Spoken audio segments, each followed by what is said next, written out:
Good morning, Blue Devils fans. This morning I'm here with head coach Pat McLaughlin. Coach, how are we doing? Doing great, Coach Ebel. How you doing? Great. Thanks for meeting me on this Sunday so we can talk Reading Blue Devil football. It's been a couple weeks since we've talked. Let's go back a little bit. Let's start with the fall preview that we had at BW3s. We had all the fall teams there. We had a line out the door for 25 minutes. It was such a great night for the Blue Devils. It was a great night, and like you said, not just for football, but for all the fall sports. I mean, it was packed. You couldn't get in. Just the morale for the entire school. I think it's a great way to start the school year, the fall sports season. People are still talking about it. It gets the kids engaged, gets them in front of the camera, and there was just a great period of excitement for Reading athletics. Yeah, it was nice. We ended up having over 200 people listen to it online. So it was a great night for the Blue Devils. So we'll do it again in the winter. We'll do a winter season kickoff, but so that was a success. So let's talk next in the sequence. Let's talk captains. Coach, do you have captains with your Blue Devil squad this year? I do have captains, and what I've done is just taken all the seniors, and they're all going to take turns being captain. I have 3 permanent captains: Derek King, Eric Walkendorf, and Jesse Walker. And then I'm going to allow them with the other seniors to pick 2 extra captains every week.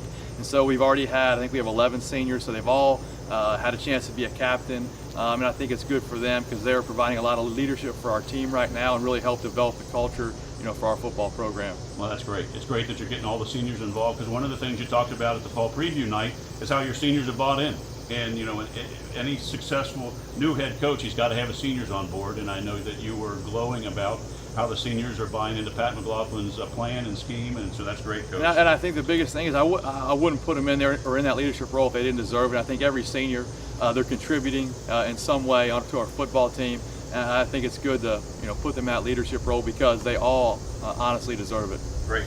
Hey, let's talk about the regular season. As we sit here, you're 2-0. Let's talk about the opener at Williamsburg.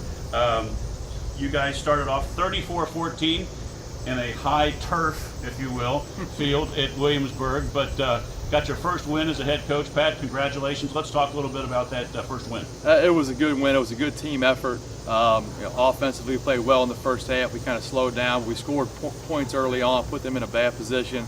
They're a running team, so we got out ahead early. The defense really shut them down for most of the game. They scored one late on a kickoff return for a touchdown. It was hot.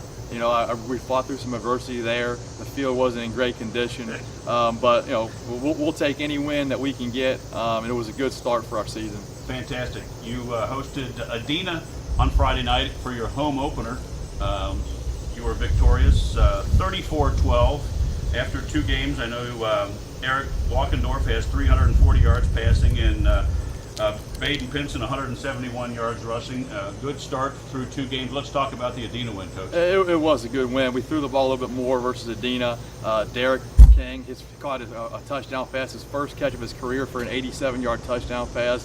And the thing I told the kids at the end of the game is I really believe that we imposed our will on Adena. It was a physical game. They're a well-coached team. They're a good team. I think they're going to win some games, but we really imposed our physicality, our tempo on offense and defense, and really wore them down throughout the game. Eric's doing a good job running the offense. He's got to clean a few things up, but his progress from beginning to now has been great. We knew Baden was going to be great all season. The offensive line's coming along. As long as we can cut down the turnovers, keep playing good defense, we'll have an opportunity to win. Well, certainly week 3 is your toughest task. The Cavaliers from Purcell-Marian a little bit. They have a new coach this year, John Tobin, who played ball for the UC Bearcats.